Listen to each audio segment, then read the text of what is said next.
If you're into drag racing, you know there's been some disturbing news this last week. Atco Raceway in New Jersey, Emerald Coast Raceway in Florida, Redline Raceway in Texas have all announced their closures. Pretty much effective immediately.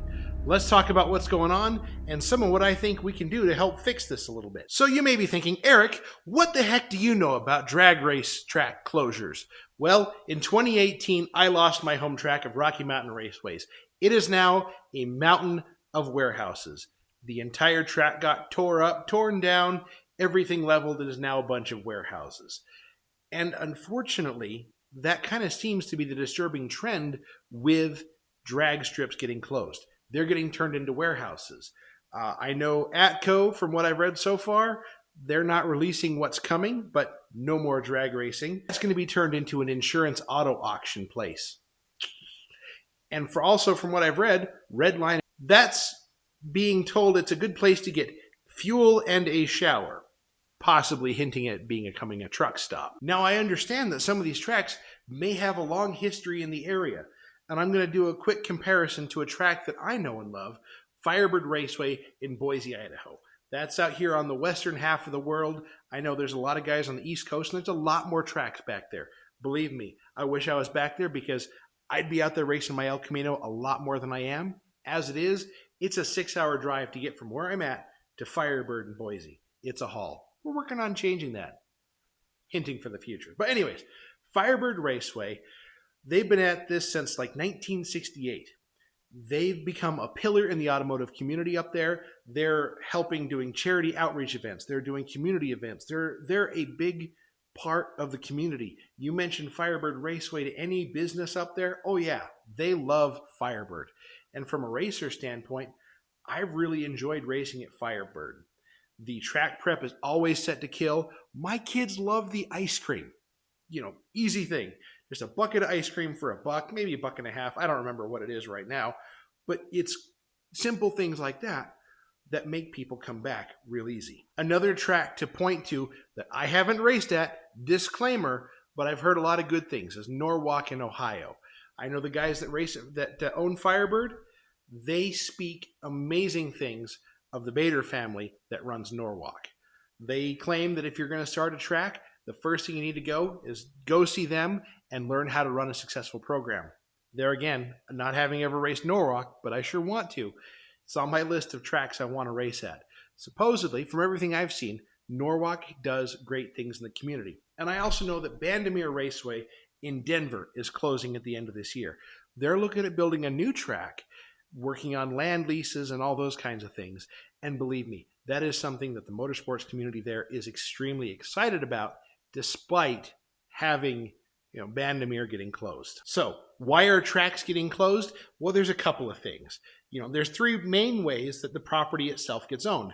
They either own the property, it's leased, and the property is owned by someone else, operated by the racetrack, at which point anything goes. You never know what's going to happen on that. Or the third way is it's county or state level ownership. Utah Motorsports Campus is a road race course out here very near me. That used to be privately owned. It got acquired by the county. It got sold. It got a million other ways. I'm not entirely sure where it's owned right now. I know it's being operated by a company out of China. But ultimately, I know the county has some ownership rights to the land that track is built on. And we know that when there's a lease option, the contract is only as good as the paper that it's written on, because the landowner could ultimately decide, hey, I'm going to sell it because those guys over there are offering huge money for the ground that track is sitting on. But that still doesn't necessarily solve what's really going on here. We can do a little speculation and digging and find that potentially there is a landowner who is buying up land at a prolific rate. Potentially it's a very dark colored thing you find on the ground, black rock. Supposedly, from what I'm seeing, there's some of that going on there. But also, let's think about this just a little bit further.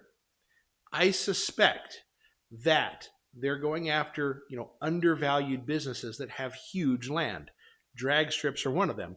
And there's a lot of track owners, track managers that often say that it's very difficult to run a profitable racing facility. And I can understand that. Realistically, they've got to deal with the public. They've got to keep the car count up. They've got a lot of people they need to keep happy. So realistically, you could be selling the entire business for maybe the price of the land that it's sitting on, and that already has some facilities and potentially some infrastructure built up if that's what they're looking for. Now, that's not necessarily saying that that's the be-all, end-all case, but it certainly is a potential reason why tracks are getting closed. They're being given an offer that they just cannot refuse. Nothing personal, just business. So what do we as racers, what can we do?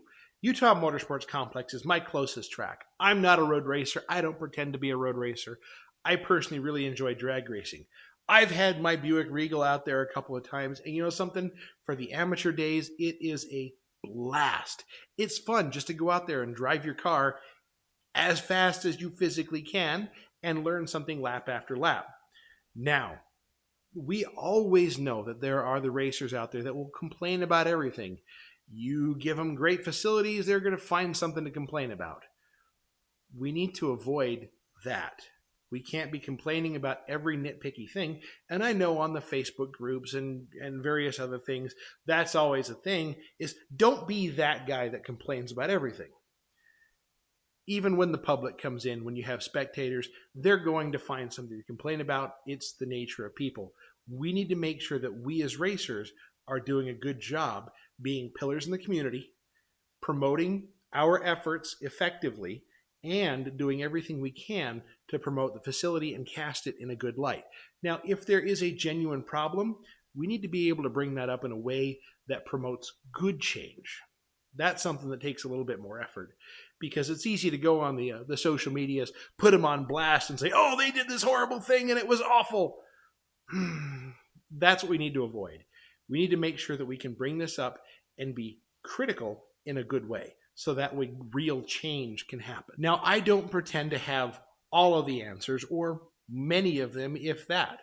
All I'm saying is that perhaps we need to start looking at things a little bit differently and figure out how we can help ensure that these tracks that we love to race at are going to be around for years to come.